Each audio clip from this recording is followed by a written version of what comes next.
సోదరులు కోన తాతారావు గారికి, అలాగే వేదికను అలంకరించిన మరి జనసేన పార్టీ నాయకులకు, కార్యకర్తలకు, అలాగే ఈ స్టీల్ ప్లాంట్ కార్మిక సోదరులందరికీ కూడా పేరు పేరున మరి ధన్యవాదాలు.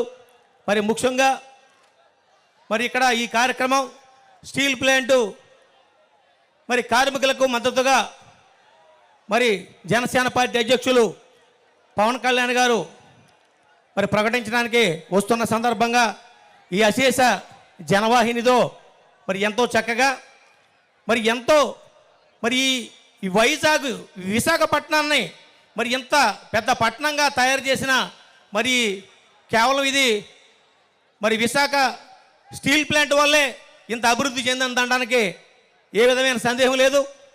ఎందుకంటే ఆ రోజున చాలామంది మరి రైతులు 26,000 ఎకరాలు ఇచ్చిన రైతులకి కూడా అప్పుడు ఉద్యోగాలు ఇస్తామన్నారు. దగ్గరగా 5,000 ఉద్యోగాలు మాత్రమే ఇవ్వడం జరిగింది. ఇంకా చాలామందికి ఉద్యోగాలు కూడా ఇవ్వలేదు. అలాగే మరి 16,000 మంది మరి పర్మనెంట్ ఉద్యోగులు, 20,000 మంది మరి టెంపరీ ఉద్యోగులు.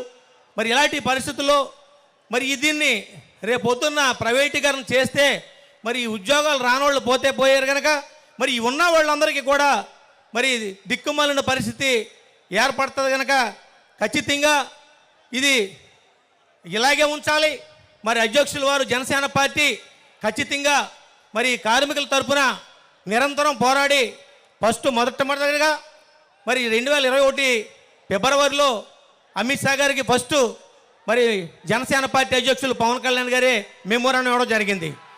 పరిస్థితిని బట్టి ఇప్పుడు వరకు కూడా ఈ రాష్ట్ర ప్రభుత్వం ఏ విధంగాని కూడా అంటే జనసేన పార్టీకి మరి ఇదంతా కూడా ఈ గౌరవం దొక్కుతుందన్న ఉద్దేశంతో ఏదో కపట నాటకాలు ఆడుతుంది తప్ప ఖచ్చితంగా వాళ్ళ మనస్ఫూర్తిగా దీన్ని ఉంచాలనే పరిస్థితి లేదు. ఇవాళ 22 మంది ఎంపీలు మరి ఈ రాష్ట్రంలో ఉన్నారు.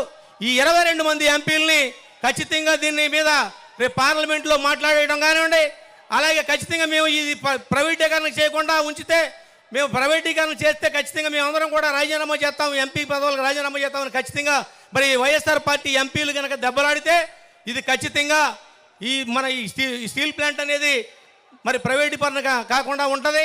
మరి దయచేసి సమయం చాలా తక్కువ ఉంది. సోదరుడు మరి చాలా ఉన్నప్పటికీ కూడా ఖచ్చితంగా జనసేన పార్టీ ఈ కార్మిక సోదరులందరికీ అండగా ఉంటుంది. పవన్ కళ్యాణ్ గారి రాకతో ఇదంతా కూడా ఖచ్చితంగా మార్పు వస్తుందని మీ అందరికీ మరి మనవి చేసుకుంటూ ఈ అవకాశం ఇచ్చిన కోన తాతారావు సోదరుడికి ధన్యవాదాలు తెలుపుతూ సెలవు తీసుకుంటున్నాను. జై జనసేన.